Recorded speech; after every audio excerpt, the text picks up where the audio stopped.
سبحانك لا علم لنا إلا ما علمتنا إنك أنت العليم الحكيم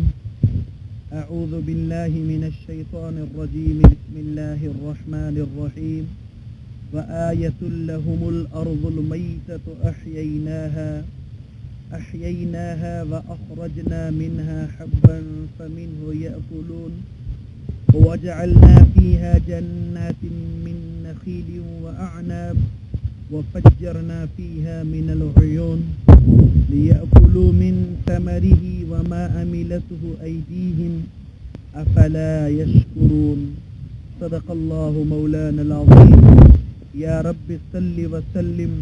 دائما أبدا على حبيبك خير الخلق كلهم. گزشتہ آیات میں اصحاب قریہ کا تذکرہ فرما کر اہل مکہ اور ارباب بصیرت کو دعوت دی گئی کہ وہ رسول اللہ صلی اللہ علیہ وسلم کے پیغام رشد و ہدایت سے فائدہ اٹھائیں اور ان طاقیہ والوں کی طرح منہ موڑ کر انبیاء علیہ السلام کا نعوذ باللہ مقابلہ کر کے دنیا اور آخرت میں نقصان والے نہ بنے. پھر آگے جن واقعات سے عبرت اور سبق حاصل کرنا تھا اس کے بجائے منکرین و مکذبین جنہوں نے سنا کہ دنیا میں کتنی قومیں جنہوں نے انبیاء علیہ السلام کے ساتھ استہزاء اور تکذیب کی اور وہ تباہ و برباد ہوئے، ان کے نام و نشان مٹ گئے، کوئی بھی انہم الیہم لا یرجعون ان میں سے لوٹ کر دنیا میں واپس نہیں آیا، عذاب کی چکی میں سب پس کر برابر ہو گئے. تو اس سے عبرت کے بجائے نعوذ باللہ اللہ کی نافرمانی پر کمر باندھے ہوئے کوئی نیا رسول جب بھی ان کے پاس آئے تو اس کے ساتھ استہزاء شروع کر دینا. فرما رہے ہیں یہ معاملہ چلتا رہا حتیٰ کہ امام الانبیاء خاتم النبیین جناب محمد الرسول اللہ صلی اللہ علیہ وسلم تشریف لائے اور اس تکذیب انبیاء اور انبیاء علیہ السلام کی نافرمانی کا جو خمیازہ ان کو بھگتنا پڑا دنیا کے اندر اور آخرت کی سزا پھر آگے فرمایا ان کل لما جمیع لدینا محضرون، سب کو یہاں سے ذلیل و رسوا ہو کر پھر فرماتے ہیں ایک دن اللہ کے ہاں حاضر ہونا ہے، وہاں بلا استثناء سب مجرم پکڑ میں آئیں گے. یہ سب کچھ ہم نے تفصیل کے ساتھ سنا. آج کی آیات میں پیغمبر مدنی صلی اللہ علیہ وسلم جس عظیم پیغام کو لے کر آئے بالخصوص توحید اور آخرت کا عقیدہ، اس کو دلائل کے ساتھ واضح کیا جا رہا ہے اور وہ نشانیاں بیان کی جا رہی ہیں جو لوگوں کو دعوت و غور و فکر دے رہی ہیں کہ دیکھو کائنات کے یہ آثار جو تمہارے آنکھوں کے سامنے ہیں ان سے حق تعالیٰ کی وحدانیت و عظمت اور رب العالمین کے انعامات و احسانات بعث بعد الموت کے مسائل بخوبی سمجھے جا سکتے ہیں. فرمایا وآیۃ لہم الارض المیتہ، ان نشانیوں میں سے ایک نشانی کہ تمہارے آنکھوں کے سامنے زمین سوکھی اور خشک پڑی ہوئی تھی، زندگی کے آثار اس میں کچھ نظر نہیں آتے تھے، لیکن جب بارش ہوئی فَأَحْيَيْنَاهَا زمین ہری بھری ہو جاتی ہے، وَأَخْرَجْنَا مِنْهَا حَبًّا اور غلہ پیدا ہو جاتے ہیں، مختلف قسم کی چیزیں انسان کی فَمِنْهُ يَأْكُلُونَ خوراک کا سامان مہیا ہو جاتا ہے، کہیں گندم، کہیں باجرہ، کہیں چاول، کہیں اور چیز. پھر فرمایا وَجَعَلْنَا فِيهَا جَنَّاتٍ مِّن نَخِيلٍ وَأَعْنَابٍ، پھر زمین کے کچھ حصوں میں باغات لگ جاتے ہیں، ان باغات کے اندر کہیں کھجوریں کہیں انگور پیدا ہو رہے ہیں. پھر وَفَجَّرْنَا فِيهَا مِنَ الْعُيُونِ اللہ نے ان کو تر و تازہ رکھنے کے لیے جگہ جگہ چشمے بہا کر پانی پہنچانے کا بندوبست کر دیا۔ اب آگے لِیَأْکُلُوا مِن ثَمَرِهِ، فرماتے ہیں یہ پھل اور میوہ یہ قدرت الہی سے ہی پیدا ہوتے ہیں۔ وَمَا عَمِلَتْهُ أَيْدِيهِمْ،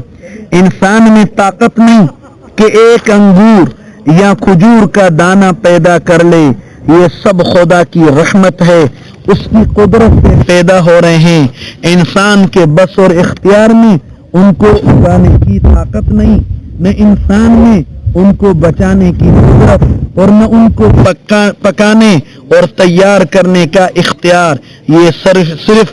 رب العالمین کے کام ہیں، اسی کی مہربانی ہے۔ اس نے زمین کو پیداوار کے حصول کا ذریعہ بنایا جو بے شمار مخلوقات کے لیے رزق کا ذریعہ ہے۔ پھر یہ سلسلہ آج سے نہیں، کل سے نہیں، ہزاروں لاکھوں برس سے مسلسل جاری رہا۔ یہ ساری چیزیں اس بات کی رہنمائی کرتی ہیں کہ خالق کائنات رب العالمین کا ہر کام ایک قانون، قدرت اور حکمت کے مطابق قائم و جاری ہے، لہذا ہر حیثیت سے افلا یشکرون، انسان پر اس خدا رب العالمین کی شکر گزاری اور احسان شناسی واجب ہوتی ہے، مگر اس پر بھی لوگوں کو کیا ہو گیا جو خدا کی شکر گزاری نہیں کرتے اور خدا تعالیٰ کی بے انتہا اور ان گنت نعمتیں اپنے پاس ہوتے ہوئے اس کا احسان نہیں مانتے۔ آگے رب العالمین نے سبحان الذی خلق الازواج کلہا، سبحان اللہ، فرمایا پاک ہے وہ ذات، توحید اور شکر گزاری کی طرف متوجہ ہونے کے لیے فرمایا پاک ہے وہ ذات، وہ بے مثل اور بے نظیر، وہ ہستی جس نے اپنی قدرت کاملہ سے جملہ اقسام کے جوڑے پیدا کیے، خواہ وہ زمین کی نباتات میں سے ہوں یا نوع انسانی میں سے ہوں یا دوسری مخلوقات میں سے ہوں۔ یہاں پر فرمایا ازواج، یعنی ہر چیز جس کے ساتھ کوئی دوسری چیز بھی ہو جو اس سے ملتی جلتی ہو یا اس کی ضد ہو، چنانچہ زمین سے پیدا ہونے والی چیزیں یکساں شکل اور مزے والی، پھر دوسری ایک دوسری سے مختلف شکل اور مزے والی، جیسے کھٹی اور میٹھی، سیاہ اور سفید، ایسے ہی خود انسانوں میں اللہ نے ایک نظام، ایک دوسرے سے ملتے جلتے افراد، ایک دوسرے سے مخالف صفتوں والے مرد و عورت، کالے و گورے، بہرحال انسانوں میں، حیوانوں میں، دوسری مخلوقات میں اللہ تعالیٰ نے کتنے جوڑے بنائے جن سے انسانوں کو پوری خبر رکھنی چاہیے، لیکن انسان دنیا میں اتنا مدہوش ہو گیا کہ لا یعلم، ان کو جانتا نہیں۔ لفظی ٹرانسلیٹ دیکھیں، وآیۃ لہم الارض المیت، وآیۃ لہم، ایک نشانی، لہم، ان لوگوں کے لیے، الارض المیت، خشک زمین ہے، غیر آباد زمین ہے، احییناہا، جس کو ہم نے بارش کے ذریعے آباد کر دیا، سرسبز کر دیا، وَأَخْرَجْنَا مِنْهَا حَبًّا، اور نکالے ہم نے اسی زمین سے حبًّا، غلے، فَمِنْهُ يَأْكُلُونَ، اس میں سے یہ لوگ کھاتے ہیں، وَجَعَلْنَا فِيهَا جَنَّاتٍ مِّن نَخِيلٍ، وَجَعَلْنَا، اور بنائے ہم نے اس میں، جَنَّاتٍ مِّن نَخِيلٍ، کھجوروں کے، وَأَعْنَابٍ، اور انگوروں کے باغات، وَفَجَّرْنَا فِيهَا مِنَ الْعُيُونِ، اور فجرنا جاری کیے ہم نے اس میں، من العیون، چشمے، لِيَأْكُلُوا مِن ثَمَرِهِ، تاکہ لوگ باغوں کے پھلوں میں سے کھائیں، وَمَا عَمِلَتْهُ أَيْدِيهِمْ، اور اس پھل اور غلے کو ان کے ہاتھوں نے نہیں بنایا، افلا یشکرون، کیا شکر نہیں کرتے؟ سبحان الذی خلق الازواج کلہا، سبحان الذی، پاک ہے وہ ذات، خلق الازواج کلہا، جس نے تمام مقابل قسموں کو پیدا کیا، مما تنبت الارض، نباتات زمین کے قبیلے سے بھی، اور ومن انفسہم خود آدمیوں میں سے بھی، ومما لا یعلمون اور ان چیزوں میں سے جن کو عام لوگ نہیں جانتے۔